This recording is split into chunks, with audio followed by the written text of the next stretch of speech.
ये आकाशवाणी रायपुर है। प्रादेशिक समाचार बुलेटिन के साथ मैं सुषमा श्रीवास।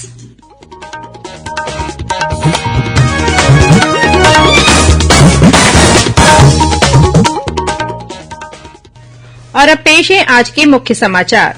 मुख्य निर्वाचन पदाधिकारी ने राज्यपाल से भेंट कर उन्हें छत्तीसगढ़ राज्य की 6वीं विधानसभा के गठन की अधिसूचना के साथ नवनिर्वाचित अभ्यर्थियों की सूची सौंपी। राज्य में विधानसभा चुनाव संपन्न होने और परिणामों की घोषणा हो जाने के साथ ही आदर्श आचार संहिता समाप्त हो गई है। इंदिरा गांधी कृषि विश्वविद्यालय रायपुर में कल से शुरू होगा अंतर महाविद्यालयीन युवा महोत्सव मड़ई 2023 और चक्रवाती तूफान मिचौंग के असर से छत्तीसगढ़ में अगले 24 घंटों के दौरान बस्तर संभाग के कुछ स्थानों पर भारी बारिश की चेतावनी। दुर्ग, बिलासपुर, सरगुजा और रायपुर संभाग के कुछ जिलों में भी हो सकती है हल्की से मध्यम बारिश।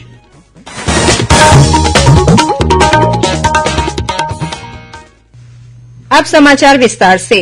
मुख्य निर्वाचन पदाधिकारी रीना बाबा साहेब कंगाले ने आज राजभवन में राज्यपाल विश्वभूषण हरिचंदन से भेंट कर उन्हें छत्तीसगढ़ राज्य की 6वीं विधानसभा के गठन की अधिसूचना के साथ नवनिर्वाचित अभ्यर्थियों की सूची सौंपी। इस अवसर पर भारत निर्वाचन आयोग के प्रधान सचिव एसबी जोशी, मुख्य निर्वाचन पदाधिकारी कार्यालय के संयुक्त मुख्य निर्वाचन पदाधिकारी नीलेश महादेव क्षीरसागर, राज्यपाल के सचिव अमृत कुमार खलगो, भारत निर्वाचन आयोग के अवर सचिव रितेश सिंह, सेक्शन अधिकारी देवेश सिंह और जूनियर असिस्टेंट अनीश उपस्थित थे।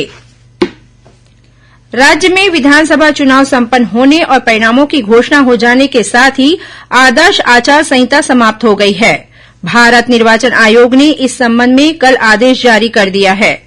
अब उसके बाद राज्य में विकास कार्य संबंधी निर्णय लिए जा सकेंगे, साथ ही स्थानांतरण और पद स्थापना भी हो सकेंगे।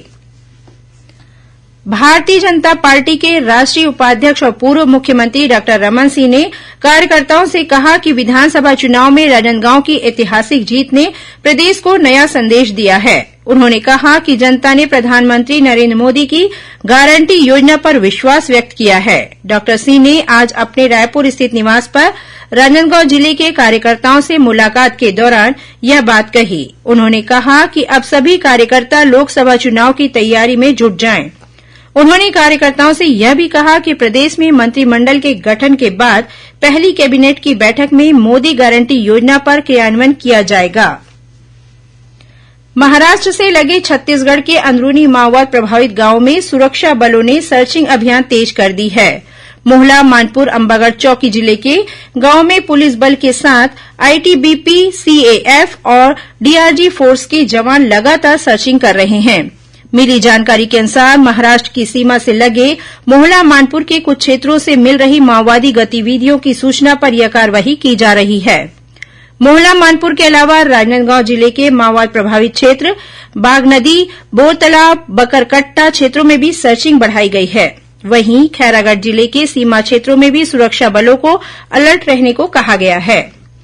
उधर सुकमा जिले के बगड़ेगुड़ा गांव में डीआरजी बस्तर फाइटर्स और सीआरपीएफ के जवानों ने माओवादियों द्वारा बनाए गए स्मारक को ध्वस्त कर दिया है। मिली जानकारी के अनुसार पुलिस अधीक्षक किरण चौहान के नेतृत्व में यह कार्रवाई की गई। पुलिस के मुताबिक माओवादियों ने वर्ष 2006 में इस स्मारक को बनाया था। सशस्त्र सेना झंडा दिवस 7 दिसंबर को मनाया जाएगा। इस संबंध में राज्य सैनिक बोर्ड और संचालक सैनिक कल्याण के सचिव ब्रिगेडियर विवेक शर्मा ने सभी नागरिकों से शहीद सैनिकों की विधवाओं, भूतपूर्व सैनिकों, सेना में सेवारत सैनिकों और उनके आश्रितों के पुनर्वास तथा कल्याणकारी योजनाओं के लिए अधिक से अधिक दान देने की अपील की है। राजनांदगांव जिले के सेवानिवृत्त सैनिक कल्याण अधिकारी ग्रुप कैप्टन ब्रिजेश कुमार शर्मा ने बताया कि इस अवसर पर शहीद हुए जवानों के परिवारों और जरूरतमंद भूतपूर्व सैनिकों की सहायता के लिए ध्वज वितरण कर धनराशि एकत्रित किया जाता है और एकत्रित राशि को विशेष निधि राज्य सैनिक बोर्ड के कोष में जमा कराया जाता है। ध्वज का न्यूनतम मूल्य निर्धारित नहीं है। कोई भी नागरिक स्वेच्छा से राशि दान कर सकते हैं। गौरतलब है कि देश की रक्षा करते हुए भारतीय सशस्त्र सेना के शहीद हुए जवानों की याद में प्रतिवर्ष 7 दिसंबर को सशस्त्र सेना झंडा दिवस मनाया जाता है। दक्षिण मध्य रेलवे सिकंदराबाद रेल मंडल के काजीपेट कोंडापल्ली सेक्शन और विजयवाड़ा रेल मंडल के विजयवाड़ा गोधरा के बीच तीसरी रेलवे लाइन का कार्य 3 से 19 दिसंबर तक किया जाएगा। इस वजह से दक्षिण पूर्व मध्य रेलवे से होकर चलने वाली कुछ गाड़ियों का परिचालन प्रभावित रहेगा। इनमें Tirupati Bilaspur Tirupati express, Bilaspur Chennai central Bilaspur express रद्द रहेगी। वहीं कुछ गाड़ियां परिवर्तित मार्ग से चलेंगी। बलरामपुर जिले के रघुनाथ नगर पुलिस ने कमालपुर गांव के पास एक वाहन से करीब 370 किलो गांजा बरामद किया है। पुलिस के मुताबिक गांजे की कीमत करीब 76 लाख रुपए है। मिली जानकारी के अनुसार आरोपी वाहन से गांजे की तस्करी कर रहे थे। इस दौरान पुलिस की कार्रवाई को देखते हुए आरोपियों ने वाहन आधे रास्ते में ही छोड़कर फरार हो गए। पुलिस आरोपियों की खोजबीन कर रही है। राजधानी रायपुर में अब देर रात तक दुकानें खुली नहीं रहेंगी। शहर में अब दुकानदारों को रात 11 बजे तक बाजार बंद करना होगा। रायपुर कलेक्टर डॉक्टर सर्वेश्वर भूरे ने आज शहर में कानून व्यवस्था की स्थिति पर अधिकारियों की बैठक लेकर यह निर्देश दिए हैं। बैठक में वरिष्ठ पुलिस अधीक्षक प्रशांत अग्रवाल सहित नगर निगम रायपुर और बीरगांव के अधिकारी भी मौजूद थे। कलेक्टर ने रायपुर शहर में यातायात को भी सुव्यवस्थित करने के निर्देश दिए। उन्होंने सड़कों के किनारे लगी गुमटियों और अस्थायी दुकानों ठेलों को तत्काल हटाने को कहा है, ताकि इनसे लोगों को आने जाने में होने वाली परेशानी और भीड़ के कारण लगने वाले जाम से निजात मिल सके। बैठक में सड़कों और स्कूलों के आसपास अवैध रूप से संचालित पान ठेलों, अस्थायी दुकानों और गुमटियों को हटाने के निर्देश भी दिए गए हैं। उन्होंने पुलिस अधिकारियों से कहा है कि असामाजिक तत्वों पर अंकुश लगाने के साथ कानून तोड़ने वालों पर कड़ी कार्रवाई करें। उन्होंने शहर में मौजूद अवैध चखना सेंटरों पर कार्रवाई के साथ ही देर रात तक चलने वाले क्लबों, बार और सड़क हाईवे पर पार्टी और अड्डेबाजी करने वाले असामाजिक तत्वों पर त्वरित और कड़ी कार्रवाई करने के निर्देश दिए हैं। कलेक्टर ने अधिकारियों से कहा कि रायपुर और बिरगांव दोनों नगर निगमों में अतिक्रमण विरोधी दस्ता बनाकर अवैध अतिक्रमणों को हटाने की कार्रवाई करें। उन्होंने पुलिस अधिकारियों के साथ एडीएम को भी रात में गश्त करने के निर्देश दिए। इस बीच रायपुर और बिलासपुर में अवैध अतिक्रमण को हटाने की कार्रवाई की गई। रायपुर के सालिम स्कूल के आसपास अवैध रूप से संचालित चौपाटी को हटाने के लिए निगम की टीम पहुंची। वहीं बिलासपुर शहर में शराब दुकानों के पास संचालित अवैध चखना दुकानों को नगर निगम द्वारा हटाने की कार्रवाई की गई। निगम की टीम ने शहर के पुराना बस स्टैंड सहित अन्य सार्वजनिक स्थानों के पास संचालित अवैध चखना सेंटरों को हटाया। रायगढ़ के बिलासपुर झारसुगड़ा राष्ट्रीय राजमार्ग पर करीब 10 दिन पहले पैरावट में मिली एक महिला और बच्ची की अधजली लाश की गुत्थी पुलिस ने सुलझा ली है। पुलिस के मुताबिक महिला के एक पुरुष मित्र ने आपसी विवाद के बाद इनकी हत्या कर दी थी। पुलिस ने आरोपी को गिरफ्तार कर लिया है। इंदिरा गांधी कृषि विश्वविद्यालय रायपुर में कल 6 दिसंबर से 29वें अंतर महाविद्यालयीन युवा महोत्सव मड़ई 2023 का आयोजन किया जा रहा है।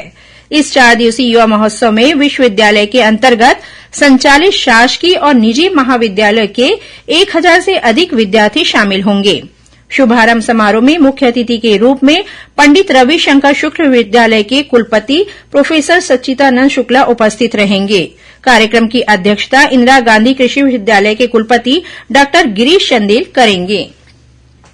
और अब पेश है मौसम का हाल। चक्रवाती तूफान मिचांग का असर छत्तीसगढ़ के मौसम में भी देखा जा रहा है।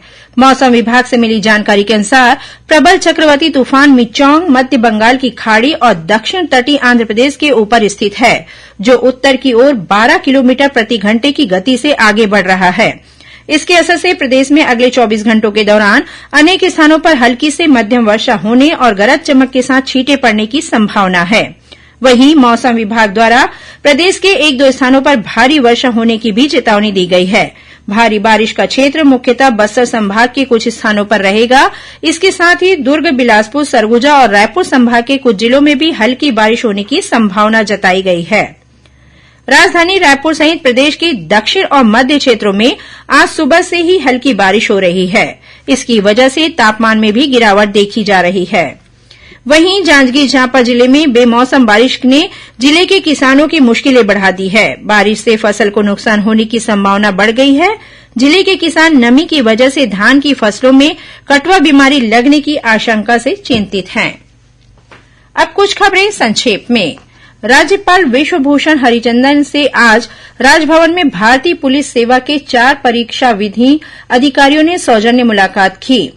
आदिम जाति तथा अनुसूचित जाति विकास विभाग द्वारा पोस्ट मैट्रिक छात्रवृत्ति की पात्रता रखने वाले विद्यार्थियों से 30 दिसंबर तक ऑनलाइन आवेदन आमंत्रित किए गए हैं। जांजगीर चांपा जिले के नरियरा गांव के लोगों ने मुख्य मार्ग की सड़क पर पानी भर जाने की वजह से घंटों चक्का जाम किया। बाद में लोक निर्माण विभाग ने पाइप लगाकर पानी की निकासी की व्यवस्था की। इसके बाद यातायात बहाल हो सका। और रायपुर जिला विधिक सेवा प्राधिकरण द्वारा जारी विभिन्न संविदा पदों के लिए कौशल परीक्षा 9 दिसंबर को आयोजित की जाएगी। अंत में मुख्य समाचार एक बार फिर। मुख्य निर्वाचन पदाधिकारी ने राज्यपाल से भेंट कर उन्हें छत्तीसगढ़ राज्य की 6वीं विधानसभा के गठन की अधिसूचना के साथ नवनिर्वाचित अभ्यर्थियों की सूची सौंपी। राज्य में विधानसभा चुनाव संपन्न होने और परिणामों की घोषणा हो जाने के साथ ही आदर्श आचार संहिता समाप्त हो गई है। इंदिरा गांधी कृषि विश्वविद्यालय रायपुर में कल से शुरू होगा अंतर महाविद्यालयीन युवा महोत्सव मड़ई 2023। और चक्रवाती तूफान मिचौंग के असर से छत्तीसगढ़ में अगले 24 घंटों के दौरान बस्तर संभाग के कुछ स्थानों पर भारी बारिश की चेतावनी। दुर्ग, बिलासपुर, सरगुजा और रायपुर संभाग के कुछ जिलों में भी हो सकती है हल्की से मध्यम बारिश। इसी के साथ प्रादेशिक समाचार बुलेटिन समाप्त हुआ। नमस्कार।